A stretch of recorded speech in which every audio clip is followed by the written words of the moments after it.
Hey guys, how's it going? This is Tim, bringing you guys Daily Deals with Tim, where I talk about the latest news and deals on cryptocurrency, all for you guys. And before I begin, this is my personal opinion and not financial advice. And today, I want to talk about Binance FUD in Japan. So what's been going around the social media and the news outlet is that Japan is supposedly issuing a warning against the crypto exchange Binance. And everyone is spreading this FUD around, and possibly the market is affected by this. I don't know to what extent, but let's go into this article here. So, Japan is set to issue a warning against the crypto exchange Binance, according to the report from the news outlet Nikkei on March 22nd. So, this might be going back to the hack that occurred on Binance, which was on March 7th, impacting users that had issued API keys on their accounts. Now, I believe this only affected users who clicked on the wrong Binance links. If you guys remember back then, there was some fake Binance websites with some squiggly letters on the actual Binance URL. So those people who are using the API keys somehow got hacked, but the hackers were trying to sell their coins, but that didn't work out because Binance stopped it. And that is like the TLDR of the Binance hack on March 7th. However, this is saying that this article, or the news outlet Nikkei, is saying that Japan is issuing a warning. However, the CEO of Binance, Changpeng Zhao, made a post on Twitter denying that the exchange has received any mandates from the financial services and saying that the Nikkei's report as irresponsible journalism, or in other words, fake news. This is what he posted. Nikkei showed irresponsible journalism. We are in constructive dialogues with the Japan FSA and have not received any mandates. Does not make sense for the Japan FSA to tell a newspaper before telling us while we have an active dialogue going on with them. So this shows the other side of the argument, saying that Binance hasn't received any mandates from Japan, and it doesn't make sense for a newspaper to put out the news before Binance even gets the mandate. So, but this might be a foreshadow in the future, saying that Japan might issue some kind of mandate to Binance, but nothing is confirmed yet. And there are other crypto influencers talking about this, saying that it's quite interesting how Bitcoin reacts to this, even though Binance is just a crappy exchange with no fiat on-ramp. And that's coming from Whale Panda, and people are like, let the FUD commence. And another guy says it's not a FUD. Spoke to people in the know. They asked Binance to take down the Japanese translation to discourage Japanese to use their platform. And going on.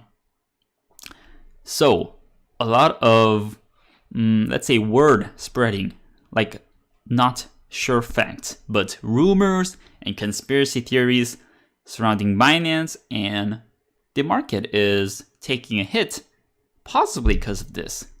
Now, why would Japan do this to Binance, or why would these kind of conspiracy theories are here?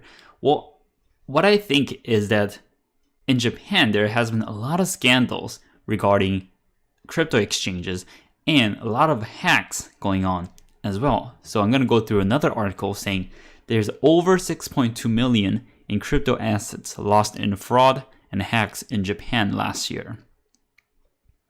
And that is coming from the Japanese National Police Agency, and the local news outlet Nikkei reports today. So this might be kind of related.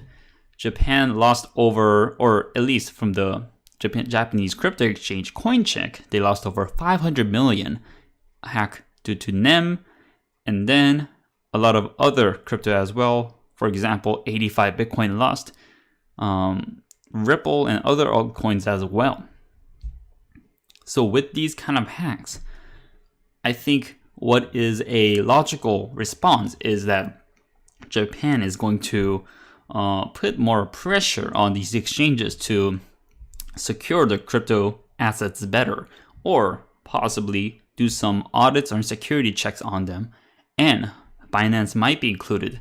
However, there are no sure facts yet, other than that a lot was lost through hacks last year in Japan. So what does this mean for you guys, for me, for the average Joe out there that might be using Binance? I am definitely using Binance, but it shows you that no exchange is safe from regulation, from hacks, from manipulation. These are centralized exchanges, and similar to what happened to pretty much every other exchange out there, something could go wrong.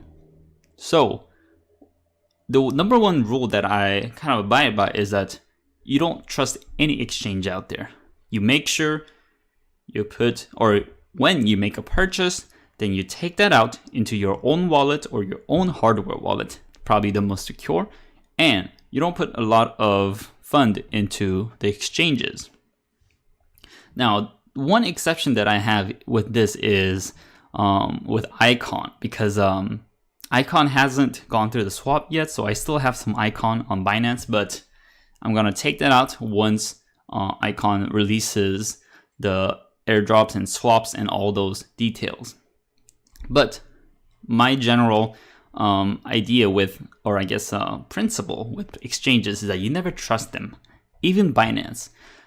However, I do think Binance is one of the better exchanges, especially looking at the recent hack that tried to bloom. However, the Binance stopped it using their secure network. So I do believe Binance is one of the better exchanges. However, it does not exclude them from the general concept of exchanges being very vulnerable and being like this honeypot of funds for hackers to reach in and for regulators to reach in.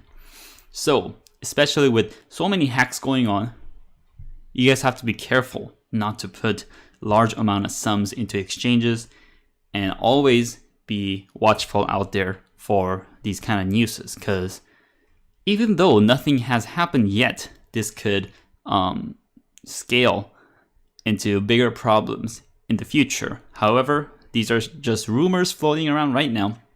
So don't be FUDed out, don't be frightened, but always remember, do not trust any exchange, and keep your own fund in your own wallets, preferably a hardware wallet. And I had another thought that went to my mind, through my mind. So Binance, yes, keep your own wallets. And let's see. I think that might be it. Man, I had another thought trailing through my head, but yeah, I think that just floated away. So anyways, this is it for the video. If you guys like this kind of content, like this video, comment below, and smash that subscribe button. Also, if you guys want to support the channel, check out the links below, and I really appreciate that. And as always, I'll bring you guys more deals on Daily Deals with Tim.